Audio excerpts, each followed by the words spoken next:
Hey everybody, it's Shamika. Thank you guys for tuning in. Please like, subscribe, and share my videos. I appreciate your support. I wanted to make a video for the individuals who unfortunately are finding themselves turning in their paperwork to quote unquote retire from federal service due to the possible rift or downsizing that is going to happen. I did want to throw something else in your pipe for you to smoke and figure out if this fits your situation. A lot of you guys are turning in your packets to leave because I know the government or your organization has given you a couple choices. A lot of you are choosing to separate, to take pay, and then you will be technically no longer an employee of the government. But here is something that I think you guys should think about, and this does affect both FERS and CSRS federal employees. Have you guys thought about taking a disability retirement? Instead of completely walking away from the service and having your government time no longer count anymore, you can look at possibly doing disability retirement. And while you are technically medically retired, you still are a government employee. You are just not on the rolls at your job. Now, being as someone who went through this process, I can tell you that it's not difficult at all. You will fill out the application. You will get 2 signatures, one of your supervisor and then the supervisor. And from there, you also have to apply for Social Security disability. Some of you may or may not get approved. That does not matter. The only thing that OPM requires is that you actually apply for it because it is a part of your application. Now, I am mostly speaking to individuals who already have a disability. If you are a military individual, because a lot of you may not be, you may not have medical records or anything to support why you are choosing to do a disability retirement. But if you're military and you are already receiving disability, a lot of you guys that I've talked to, you guys are way over 50+%. And you guys are choosing to walk away. And I'm telling you that even if you sign the paperwork saying that you choose to leave, you have the opportunity to still apply for medical retirement. The OPM allows you up until 12 months after you leave federal service to apply.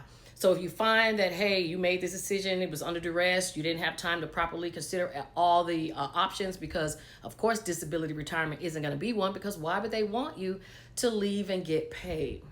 They're not. So if that is you, please send me your email, your message, whatever. I'll send you the booklet. I will send you the information that shows you that you absolutely can apply for disability retirement. And if you are a veteran and you already have disability, well, boom, there goes a lot of your issue. Okay, there goes what will assist you in actually starting this process with disability retirement, because you're already quote unquote disabled. Okay. If you've been going to counseling, if you're a veteran, some of you are still in mental health counseling at the VA. Some of you may have your own private mental health professionals. These things can help support your case. And it doesn't even matter because you're already going, to separate from the service. So you have time for them to process your application. Now, one thing that I did read, and this actually came from the federal government, is that they have speeded up the process that it takes to process individuals out and in. When I went through this process, it took me 2 long years, guys. Even though they told me 6 months, it took 2 long years, a couple calls to a couple congressmen to find out why this was taking so long. But I eventually got what I came and set out for, and I would tell you guys to do the same thing. You still have time. You're still going to be on the rolls while you're getting paid. Most of you have 9-10 months that they're going to pay you before you are technically cut off. So use that time while you're waiting to put in your disability retirement packet. Even if you've already left, you still have those same supervisors. Some of them may still have a job, some of them may not, but there is still somebody in that command that can sign your paperwork. So please do not sleep on the opportunity to stay a government employee. And let me just give you some of these perks. You do get to keep your health insurance. You do get to keep your life insurance. You still will continue to get paid. It will be based off of your highest 3 years of what you've been paid. And this is for anybody, whether you're military or if you're a regular civilian. You will also continue to be a government employee. Now, you may not necessarily be attached to the organization that you were before, but you still are a government employee. So while you're on disability retirement, guess what happens? You get to collect a medical retirement check up until you hit retirement age for regular Social Security. And then once that happens, you are no longer going to receive your Social Security disability. That's if you're approved. You will automatically just move over to regular Social Security, so you didn't lose time.